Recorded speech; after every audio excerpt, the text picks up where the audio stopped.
여러분, 라나입니다.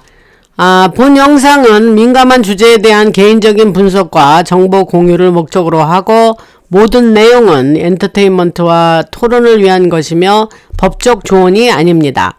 사실관계는 시점에 따라 달라질 수 있고 판단은 시청자 여러분들의 몫입니다. 오늘 어제에 이어서 제가 클래리티 법안에 대한 얘기를 좀 한다 그랬습니다. 그래서 이게 뉴스에 좀 나오긴 하는데 이게 자세히 여러분들이 제 설명을 듣지 않으시면 저게 또 뭐래 그렇게 모르실 거고 이것이 중요한 내용입니다. 그러니까 여러분들 제 방송을 잘 들으시면 이해가 될 것입니다. 뭐 예를 들어서 내가 그런 것까지 알아야 돼, 나는 몰라도 된다 이렇게 생각하시는 분들은 다시 생각하세요. 이런 것을 다 알아서 이것이 다 연결이 되어서 힘모자가 하는 일에 대한 이해도가 높아지는 것입니다. 저도 많이 정보를 가리죠. 왜냐하면 정보가 나온 정보가 엄청난데 거기서 여러분들한테 관련성이 있고 이건 들으셔야 되겠다 하는 것만 골라서 제가 방송을 하는 거거든요. 이 받은 정보를 다 하려면 아마 매일 한 2-3시간씩 매일 해도 될 정도의 정보가 있습니다. 그러나 그 모든 정보를 여러분들이 다 아실 필요도 없고 그럴 시간도 없고, 그래서 꼭 필요한 것만 이렇게 추려서 이 정도는 아셔야 된다 하는 것만 방송을 드린다는 말씀을 드리고, 아까 말한 클래리티 법안은 금융구조의 변화에 대해서 좀 말씀을 드리겠습니다. 클래리티 법안의 정식 이름은 디지털 번역을 하자면 디지털 자산 시장 명확화 법안입니다. 그래서 HR 3633 그거 법안이 그 번호고, 클래리티라는 건 명확하다, 명확함 이런 명사죠. 그리고 동사는 clarify, 명확히 하다 이런 거죠. 그러니까 디지털 자산 시장을 명확하게 한다 이런 뜻이에요.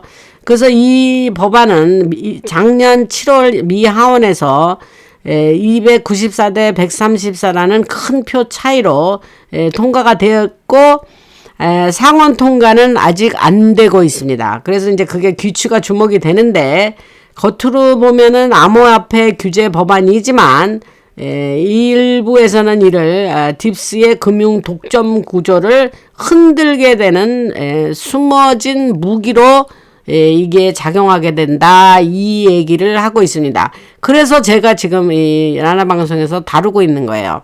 저쪽 애들이 금융을 완전 독점을 하고 있었잖아요. 그 구조를 이제 흔들어대는 게 이 클래리티 액트다. 그래서 상원에서 이제 그 통과가 지연되는 이유는 여러 가지가 있는데 단순하지 않은데, 하나의 예를 들면 코인베이스라는 게 이제 크립토 커런시 거래하는 거래소 이름입니다. 근데 제일 큰 것 중에 하나죠. 근데 코인베이스의 CEO인 이름이 브라이언 암스트롱인데, 그 사람이 그 지지를 하다가 이제는 안 할래 그러면서 지지를 철회하면서 그 상원에서 표결이 취소됐고, 그 뒤에는 디지털 자산을 계속 통제하는 세력과 규제를 바꾸는 세력 간에 서로 물밑에서 서로 밀고 당기는 물밑 싸움이 있기 때문에 상원에서 지연된다 이렇게 말을 하고 있는데, 그게 맞는 말입니다. 특히 일부 상원 의원들은 SEC 증권거래위원회에 그 권한을 계속 유지하려고 계속 로비를 하면서 클래리티 액트를 통과 안 시키고자 하는 그런 의도가 있습니다. 하지만 질리 블랜드 상원 의원 같은 인물은 농업위원회에서 다시 추진하거나 국방수권법에 붙여서 정 안 되면 그렇게라도 처리를 해야 된다라는 얘기를 하고 있고, 어떤 희망적인 신호를 보고 있습니다. 그거는 이제 정 안 되면 가장 라스트 리졸트로 그런 생각도 하고 있다는 건데, 그 연말까지 가면 안 되겠죠. 그리고 이 법안이 클래리티 액트가 노리는 핵심은 스테이블 코인의 기준을 명확히 하고 자금 흐름의 투명성을 강화하고 암호화폐 감독 권한을 SEC 금융거래위원회가 아닌 CFTC 상품선물거래위원회로 옮기는 것입니다. 그렇죠. 그 암호화폐를 뭐 SEC가 주관을 할 게 아니죠. CFTC 상품선물거래위원회가 소관이 돼야 그들의 소관이 돼야 될 것이죠. 이렇게 되면 해외 세탁 계좌라든가 비밀 자금 통로, 비공식 작전 자금, 우크라이나에서 쓰였던 그런 자금 얘기하는 거예요. 그런 것 같이 딥스가 사용해 왔다고 주장되는 자금의 은신처가 타격을 받게 됩니다. 그러니까 이게 통과되면 딥스 애들은 안 좋은 거예요. 싫은 거예요. 그래서 긍정적인 측면을 말씀드리면 일반 투자자들을 사기에서 보호하고 금융을 더 많은 사람에게 열어줄 수 있으면서 블록체인을 이용해서 정부 지출을 오디팅 한다는 거예요. 하고 숨겨진 자금을 드러낼 수 있다. 근데 비판적으로 보면 일부 단체는 자산 정의가 너무 느슨해 규제되지 않은 토큰이 시장에 넘칠 수도 있다고 얘기를 하는데 혁신과 보호 사이에서 충돌이 있을 수 있다는 지적이죠.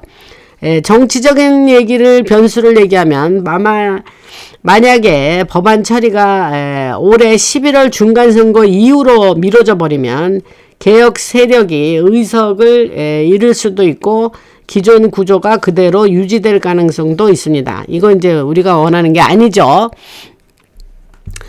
그리고 그런 점에서 클래리티 법안은 현재의 임시 예산안 그 위기와도 연결되고 금융 투명성을 강제로 드러내는 역할을 할 수 있다. 이렇게 말합니다.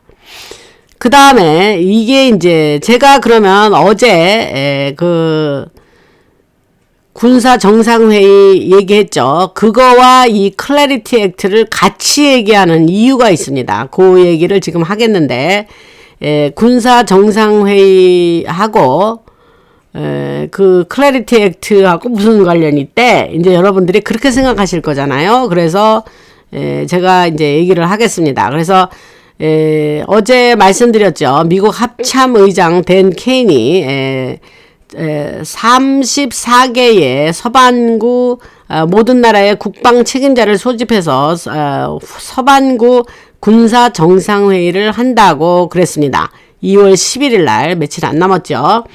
그래서 그 목적은 공식적으로 나타내는 목적은 마약 인신 땡땡 범죄 대응이라 그랬어요. 그러나 일부에서는 이 회의가 속뜻을 얘기하는 거야. 실제의 속의 의미는 딥스 세력을 제거하기 위한 군사적 실행 단계를 준비하는 자리다.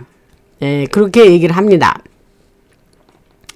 즉 마약 자금으로 움직이는 정치인, 정부기관 내부 자산, 국경 통제 강화를 목표로 한 합동 작전 준비라는 거예요.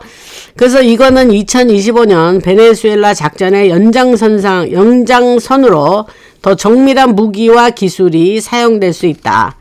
그래서 이제 일례를 들어볼게요. 이 니카라구아 같은 나라는 미국의 영향력을 시험할 수 있는 존재가 될 수도 있고, 브라질 같은 경우는 룰라 그 좌파의 대통령인데 브라질은 비교적 적극적으로 협력할 가능성이 있다고 합니다. 칠레 같은 좌파 정부는 자기네 주권 문제를 이유로 해서 조건을 내걸고 조건을 요구할 수도 있어요. 그러나 하나의 이 군사 정상회의의 파급 효과는 뭐냐면 각 지역이 안정되면 이제 카르텔을 싹 없애고 그러면 안정이 될 거 아닙니까, 여러분? 그러면 금모니제와 같은 경제 리셋이 빨라질 수도 있고, 그러나 위험은 아직 남아 있어요. 카르텔을 완전히 제거하지 못하면 그들이 극단적으로 대응을 할 때에 여러 가지 위험한 상황도 발생될 수 있습니다. 그래서 더 나아가서 이러한 이런 예상도 해보지만 그 결론적으로는 군대는 법안이라는 게 클래리티 액트 얘기하는 거예요. 그래서 그 법안 지연이나 정부 셧다운 같은 혼란 속에서도 기존의 권력 구조는 이제 딥스를 얘기하는 거예요. 그래서 기존 권력 구조를 무너뜨리는 최종 안전장치 역할을 하게 된다. 군대가. 그래서 밀리터리가 단지 한 가지 is the only way 이런 얘기를 했었잖아요. 정부 셧다운은 실패가 아니라 통제된 해체 작업으로 해석된다. 이런 얘기를 했습니다. 그래서 이제 제가 이제까지 얘기한 거를 여러분들에게 하나하나 다시 좀 정리해서 말씀드릴게요. 지난 3일 정도에 걸쳐서 말씀드렸던 걸 다시 한번 정리를 하면 조금 아까 말한 올해 2월 11일 군사정상회의 이후에 미주 34개 나라가 하나로 뭉친 공동방위협정이 나올 수도 있어요. 그러니까 이제 회의를 했어요. 34개국이 모여서. 그러면 뭔가 결과물이 나오지 않겠습니까? 그게 이제 공동방위협정 같은 것이 나올 거다 이거죠. 그리고 그 안에 미국이 주도하는 첨단 군사 기술로 멕시코와 콜롬비아의 마약 조직을 빠르게 해체하고 불법으로 숨겨진 자금을 합법 경제로 돌려서 국제 금융 연결망을 드러낼 것이고, 그 다음에 1월 30일 며칠 전에 임시 예산안 만료로 일부 정부 업무가 멈추고 국토안보부와 국무부에 숨어있던 1000명 이상의 관료가 자리에서 물러나게 된다는 예상을 하고 있습니다. 지난번에 10월 달인가요? 그때 정부 셧다운이 전체 정부가 셧다운 됐을 때에 그것이 안 좋은 일이 아니라 그때에 그 힘모자가 오랫동안 계획했던 많은 일들을 정부가 셧다운 됐을 때를 이용해서 많이 효율적으로 할 수 있었고, 그때에 각종 복지로 사회 소셜 서비스 또 복지금으로 사용하던 여러 가지 사기나 불법으로 이용됐었던 그러한 자들의 거를 많이 드러내고 많이 수술을 했다. 그 얘기를 제가 과거 몇 달 전에 방송에서 얘기했죠. 정부 셧다운이 힘모자는 그 기회를 충분히 잘 이용했다. 근데 이제 1000명 이상 관료가 이제 이번에 연방정부 지난번에 많이 없앴는데 자리를 많이 없앴는데 1000명 이상 또 이번에 정리한다는 거예요. 여기서 제가 잠깐 결길로 나가겠는데 그게 뭐냐면 여러분 SES 내가 이거 과거 방송에서 얘기한 거예요. 근데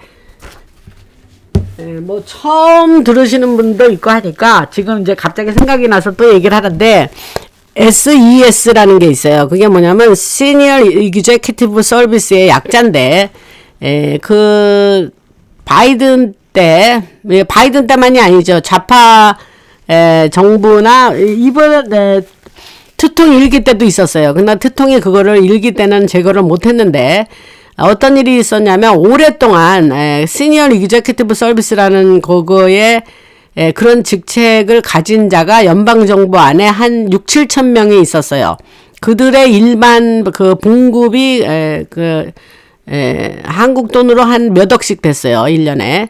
근데 그들이 하는 일도 없어요. 그리고 한마디로 딥스들입니다. 그래서 각 부마다 그들이 이제 자기네들이 무슨 고문격이라 그럴까 뭐 그런 시니어 이그제큐티브니까 이게 중간 티어가 아니란 말이에요. 그 고급 관리들이에요. 그러면서 하는 일도 없으면서 그렇게 월급을 받아가고 한마디로 딥스 쪽에서는 그들을 우대한 거죠. 그래서 제가 그거를 SES의 존재를 알고 그거 아는 사람들이 별로 없습니다. 그 존재를. 근데 과거에 제가 그 존재를 알고 제가 굉장히 우라통 터진 적이 있어요. 그런데 그러니까 이제 신속하게 딥스의 어젠다를 실현하는 데에 그들이 뭐 큰 공헌을 세웠죠. 그랬는데 트통이 이번에 2기 들어오면서 제가 분통 터졌었다 그랬죠. 근데 트통이 이번에 2기 들어오면서 SES 자체를 싹 없애버렸습니다. 그래서 제가 그 소식을 듣고 너무너무 좋았고 여러분들한테 그 소식을 전해드린 기억이 납니다. 그래서 지금 뭐 1000명 이상 관료가 없어진다는 얘기하니까 갑자기 SES 생각이 나서 지금 말씀을 드립니다.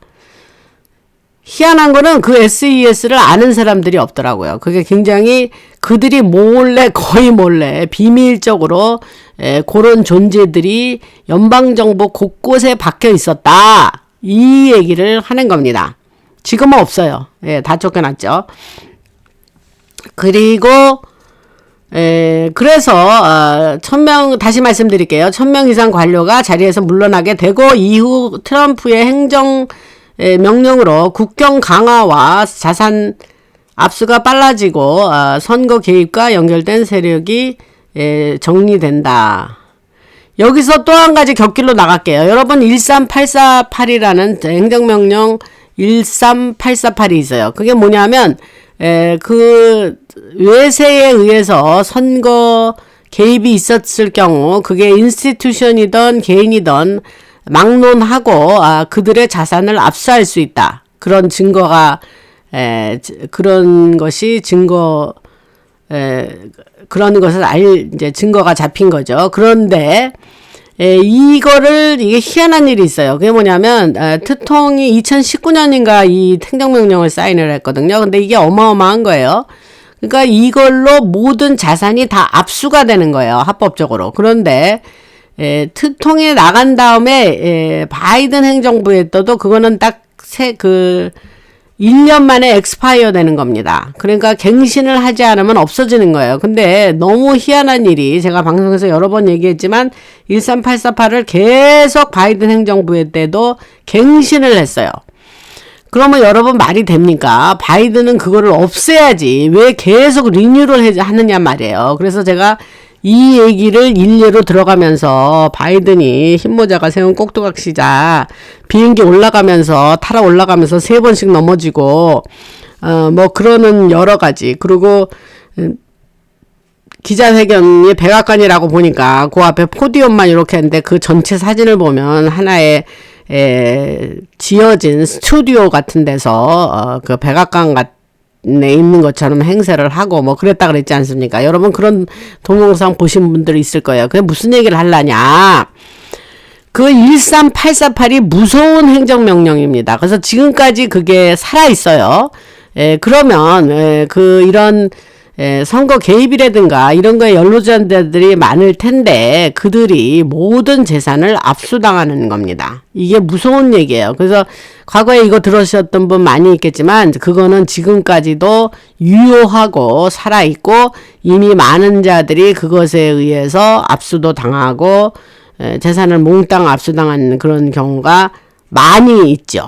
여러분 그 얘기를 지금 여기다가 좀 곁길로 나가서 좀 살을 붙였습니다.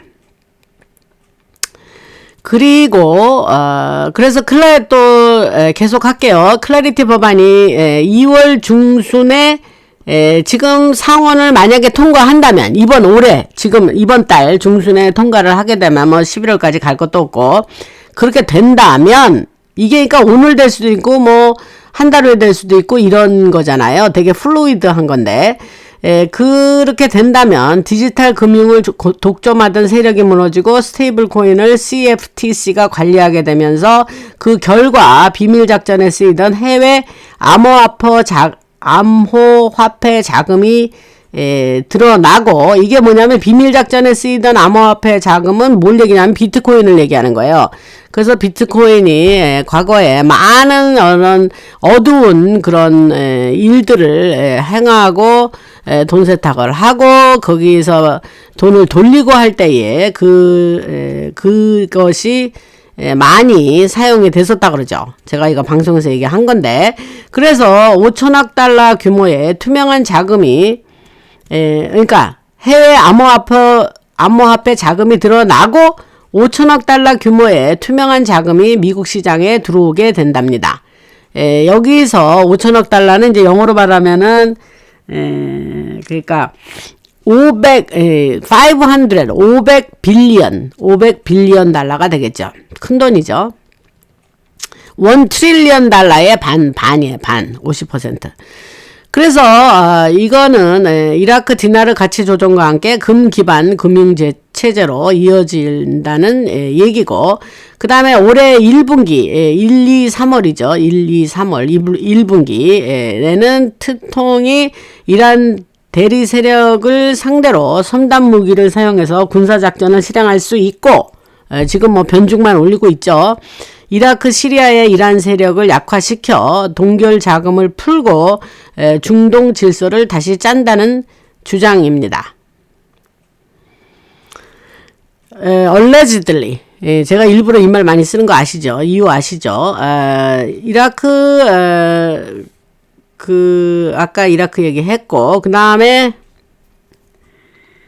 군사 정상회의에서 아까 말한 댄 케인이 소집한 군사 정상회의에서 공유되는 정보로 각 정부 안에 있는 숨어있는 인물들이 드러나면서 2026년 지금 올해 봄까지 마약 조직과 연결된 정치인과 정보 사회 인텔리전스 에이전시에 일하는 인물들이 동시에 체포될 거라고 하고, 이 과정은 우주 감시 체계가 관리해서 그들이 도망가지 못하도록 도망을 막는다는 겁니다. 여기서 이제 군사 정상회의 할 때 오픈 미팅만 하겠습니까? 클로즈 세션도 해서 자기네들끼리 모여서 비밀적인 회의도 하겠죠. 그때에 각 나라가 자기네들이 우리 안에 있는 이 안 좋은 애들이 얘네들이 있어 하고 그거 정보를 공유한다는 거잖아요. 그러면 그들을 이번에 잡아서 처결한다는 소리죠. 그러니까 이게 뭐냐면 여러분, 우리가 지금 이 댄 케인이 어저께 제가 말씀드렸지만 이런 어떤 모여서 각국의 최고의 군사 지도자를 한 곳으로 모이는 거는 최초라 그랬잖아요. 이번에 최초가 된다 그랬잖아요. 그러면 여러분들이 이런 뉴스를 들으면 이런 생각을 하셔야 돼요. 흰모자가 있다더니 세상에 듣도 보도 못한 일들을 저렇게 하고 있네. 앞으로 그런 일이 일어난다네. 이거는 이런 소식만 아셔도 그러한 볼드 오브 피스 같은 평화위원회 같은 거를 만들고 하는 그런 것만 아셔도 얼마나 활발하게 흰모자들과 트통이 움직이면서 전 세계가 재편되면서 우리가 그동안 알고 있던 세상이 아닌 세상으로 가면서 그러면서 트통이 말하는 골든 에이지로 가면서 이 전 세계가 뒤집어지는, 소위 말하는 미국이 66개의 국제기구에서 탈퇴하면서 유엔은 유명무실하게 되고, 앞으로 EU나 나토 같은 것도 그들이 얼마나 존속하는지는 모르겠습니다. 이러한 생각을, 이런 뉴스를 들으시면 여러분들이 하시게 되고 하셔야 돼요. 무슨 말씀인지 아시죠? 그리고 지금 이제 미국 정부 셧다운 혼란 속에서 이제 제가 은 가격 떨어진 얘기를 지난 방송에서 했고, 그래서 뭐 30% 정도 떨어져서 80 몇 불로 갔는데, 110 몇 불로까지 갔다가, 그런데 이제 앞으로 그렇게 다시 또 온수당 120달러를 넘게 되고, 그렇게 되면 미국의 20개 주 이상에서 금과 은이 법적 화폐로 쓰이게 되고, 피앗 달러는 이제 없어진다는 얘기죠. 지금 이런 거는. 그리고 석유 달러라 그래요. 페트로달러의 체제가 붕괴된다는 얘기고, 그 결과 자산 기반 에셋 벡트라 그래요. 자산 기반 화폐가 세계 무역을 지배하게 될 거다. 트통이 평화위원회 종신 의장이 됐죠. 제가 그 볼드 오브 피스를 소집하고 다보스 포럼 그 장소에서, 한쪽에서는 다보스 포럼 글로벌 스트림 모여서 지들이 잔치한다고 모여 있는데, 이번에는 그들이 밀어붙이던 어젠다, 뭐 소위 말하는 기후변화니 뭐 그린 에너지니 이런 얘기는 하지도 못했어요. 걔네들이 모여서. 그리고 주인공이 바뀌었어요. 거기 주인공이 트통과 스통이 데려간 뭐 러트닉이나 스카페슨 같은 재무장관 아니 상무장관 재무장관들이 가서 그냥 활개를 치고, 그리고 뭐 마크롱은 뭐 저기 뭐 주워 터져 맞았는지 어쨌는지 뭐 눈탱이가 어떻게 됐는지 선글라스를 쓰고 나와서 연설을 하니까 트통이 왜 그 아주 그냥 그 아름다운 선글라스를 끼고 나왔는데 그거 뭐냐 걔는 뭐 이렇게 하면서 트통이 또 그 사람을 조롱하고, 그게 무슨 얘기를 하려냐. 다보스 포럼 가서 트통이 평화위원회 만들어가지고 거기 온 정상들, 한 곳에 모인 정상들을 20몇 개국을 모아서 평화위원회 창립 멤버로 사인을 했단 말이에요. 그 얘기는 제가 그때 방송에서 다 얘기를 했고, 근데 제가 그 얘기했죠. 여기서 중요한 얘기가 있다. 평화위원회를 만들었는데 볼드 오브 피스예요, 영어로. 근데 그거에 종신의장이에요, 종신의장. 자기가 하고 싶은 때까지, 죽을 때까지 자기가 의장할 수 있단 말이에요, 트통이. 그 다음에 여기서 또 더 기가 막히는 현실이 뭐냐면, 사실이 뭐냐면 트통이 그 다음 의장을 지명할 수 있는 권한을 가지고 있어요. 그러니까 한마디로 트통이 트통이 그냥 혼자 다 하는 거예요. 혼자 다 해먹겠다는 거예요. 그러니까 좋은 뜻으로 저는 트통을 지지하는 사람이니까, 그래서 이게 잘렸다는 얘기를 하는 거예요 지금. 그래서 그거를 바로 그 라이언스 댄이라 그래요. 그거를 사자의 굴에 다보스 포럼 가서 그 일을 하고, 한편 그 장소에서 그런 어느 한 방에서 그러고 있더라고요, 트통이. 그리고 그 러시아의 푸틴이 좋아 나 참여할게 하고 $1 빌리언 투척했는데, 여기서 또 기가 막힌 게 뭐냐면 러시아가 그 동결 자산이 많잖아요. 그래서 그 동결 자산에서 내가 $1 빌리언 낼게 이랬단 말이에요. 그러니까 사람들이 트통이, 일반 미디어는 트통이 뭐 러시아하고 왼수, 푸틴하고 왼수같이 그렇게 그리지만 아닙니다. 제가 방송에서 여러 번 얘기하죠. 트통과 러시아는 친합니다. 푸틴은 친합니다.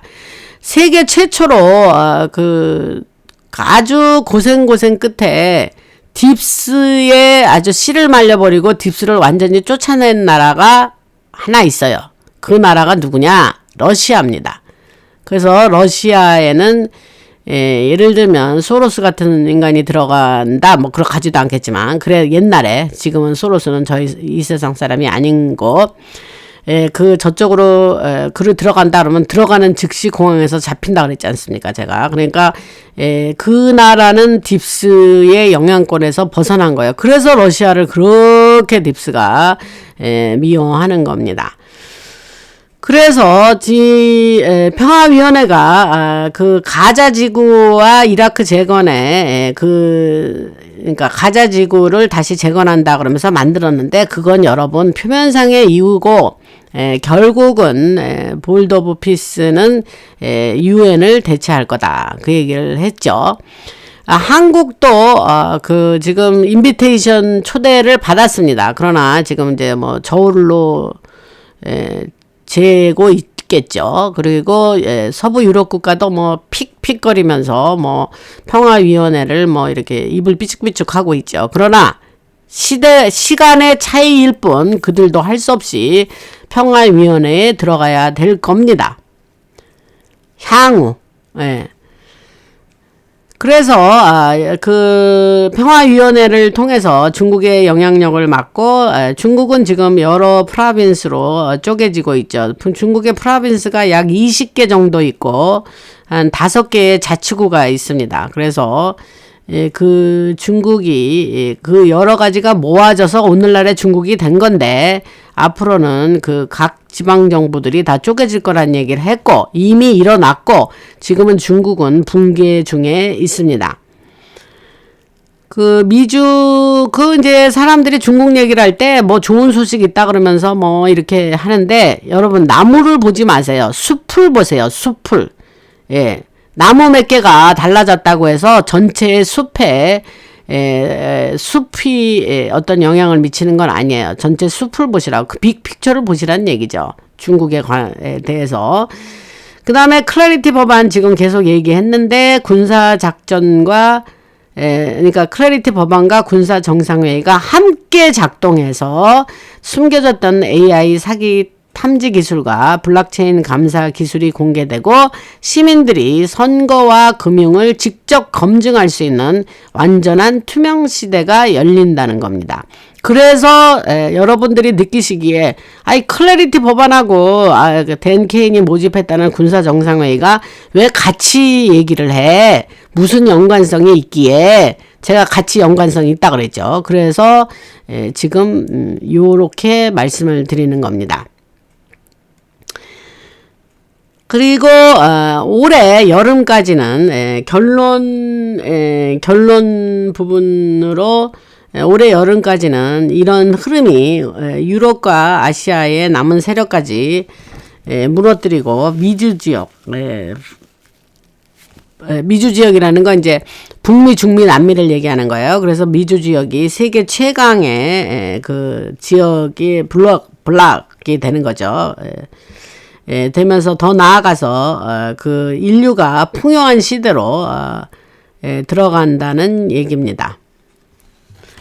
그 다음에 제가 이제 물론 이제 뭐 중간중간 원고를 써놓고 원고를 원고대로 하긴 하지만 제가 이제 애드립이 많죠. 제가 중간중간 생각나는 일이 또 관련 사항으로 생각나는 거 있으면 이제 갖다가 보태는데 요즘 제가 말이 많이 빨라졌죠. 왜냐하면 전해드릴 내용은 많은데,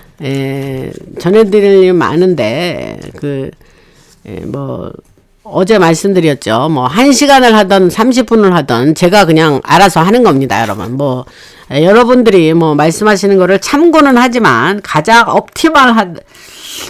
옵티멀 디시전은 제가 내리기 때문에 하여튼 이렇게도 해보고 저렇게도 해본다 그랬습니다. 어떤 분은 아주 친절하게 제안도 많이 하시는데 그냥 알아서 할 겁니다.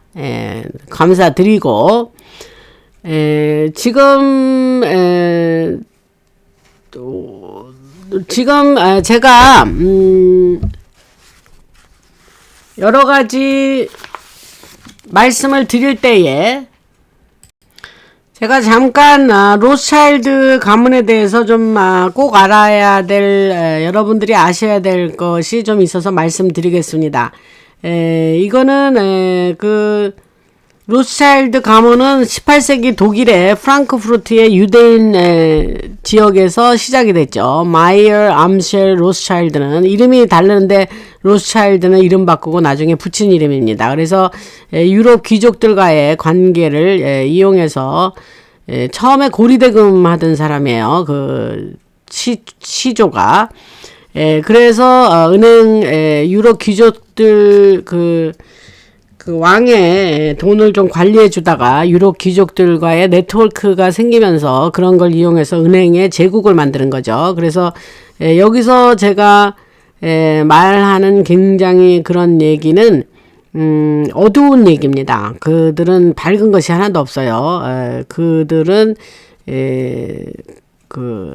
자기네들이 우리 기독교인이 가장 싫어하는 그것을 예배하고 제사 드리고 그랬던 자들이죠.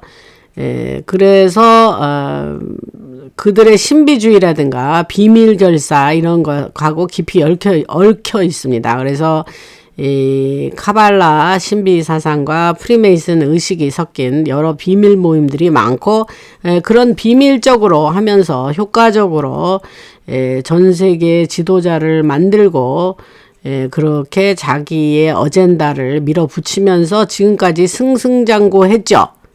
수백 년 동안 전 인류를 그들의 노예라 그럴까요? 그렇게 삼은 거죠. 그래서 그 가문의 확장을 했습니다. 그래서 마이어의 아들은 그때 마이어 암쉘 로스차일드 그 아들들이 4명이 있었는데 런던, 파리, 빈, 프랑크푸르트 등으로 각 유럽의 주요 도시들로 보내서 그들이 단순히 돈만 모은 게 아니라 비밀 조직과 피해 맹세를 맺고 고대 바빌론 신들의 이름을 부르면서 금융의 지배력을 얻기 위한 여러 가지 의식을 항상 치르면서 그 악한 것들의 힘을 그런 것을 받은 거죠. 그래서 로스차일드라는 이름 자체의 뜻은 붉은 표식이라는 뜻이고 붉은 방패가 상징으로 항상 쓰였습니다. 그래서 이거는 그 나라들을 그들이 어떻게 했냐면 제가 debt based라는 말을 썼어요. 그래서 빚에 근본적으로 그래서 나라를 빚으로 묶는 시스템을 만든 겁니다. 그래서 1815년에 요 얘기는 아시는 분들은 많이 아실 건데 뭐 모르신 분들을 위해서도 한 번 더 말씀드리면 1815년에 워털루 전쟁 이후로 그 나폴레옹이 지고 있었는데 마치 나폴레옹이 이기고 있는 것처럼 영국을 꾸며가지고 그때의 영국 중앙은행을 완전히 손에 넣게 되죠. 이 로스차일드가 그리고 나서 덕분에 시장 정보를 먼저 알아서 경제를 흔들어 버려서 그때 거의 영국의 중앙은행을 소유하는 정도까지 가게 됩니다. 그들은 가문 내부자들끼리 결혼을 해요. 어떤 가문 내부 안에 있는 사람끼리 결혼을 하면서 혈통을 유지하려고 했고 그 비밀적인 지식이 세대마다 그대로 전해져 가서 그러니까 수백 년을 그러고 끌고 나온 거예요. 지금까지. 그리고 전 세계에 그 유저리라 그래. 영어로 유저리. USURY인가 그럴 거예요. 그래서 그 고리대금 금융을 이자 중심 금융을 그들이 만든 겁니다. 근데 성경에는 고리대금 하지 말라 그랬는데 그거 완전 반대되는 그래서 그 전쟁을 일으키게 하죠. 그리고 양쪽 모두에게 자금을 지원합니다. 걔네 특징이에요.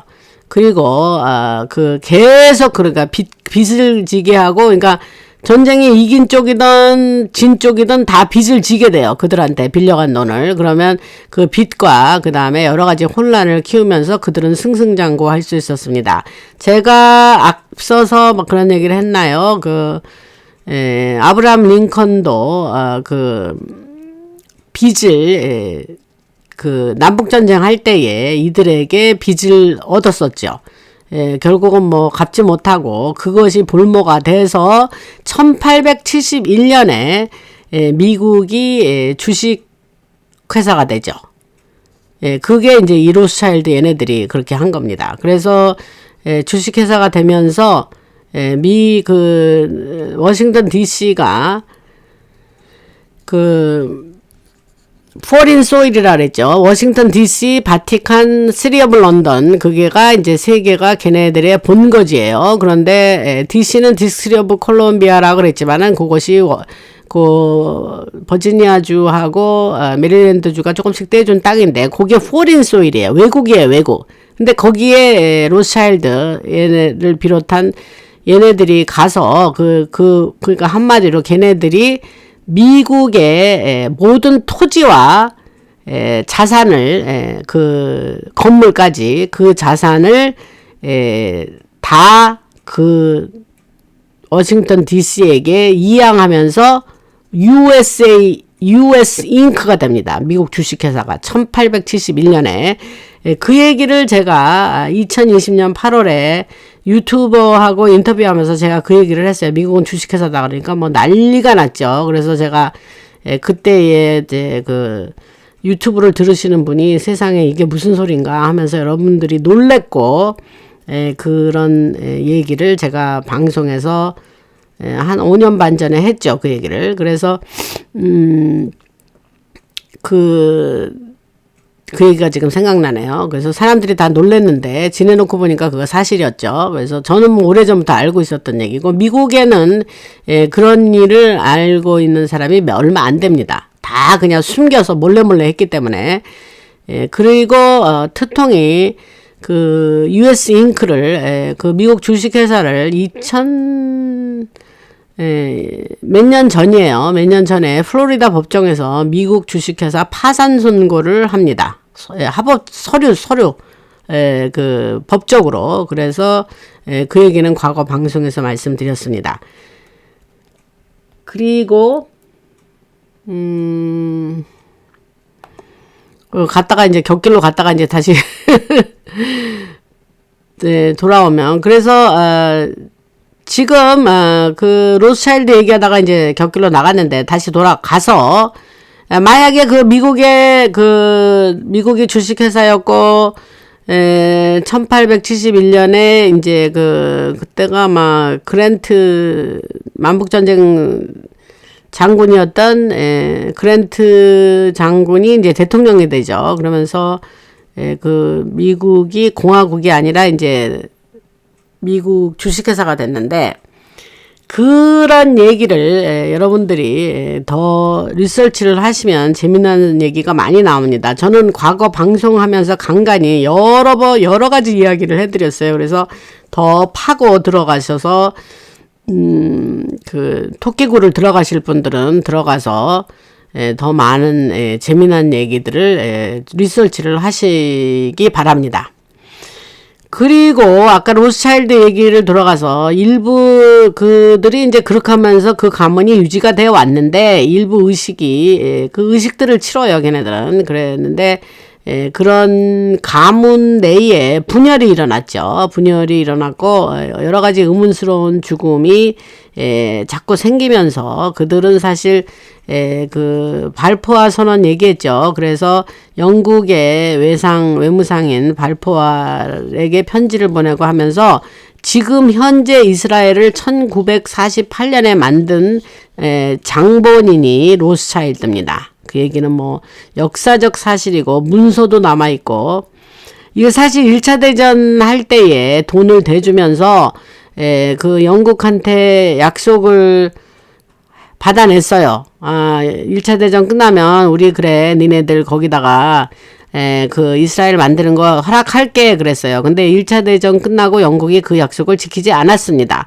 그래서 2차 대전 때에 너 지난번에 약속 안 지켰으니까 이번에 꼭 지켜. 그래서 2차 대전 끝나면서 1945년에 끝나면서 결국 그 영국이 그 약속을 지키면서 그 이스라엘을 그 지금 이스라엘이 있는 지역에 건설하도록 이스라엘이라는 나라를 세우도록 그 허락을 해서 이스라엘을 로스차일드가 만들죠.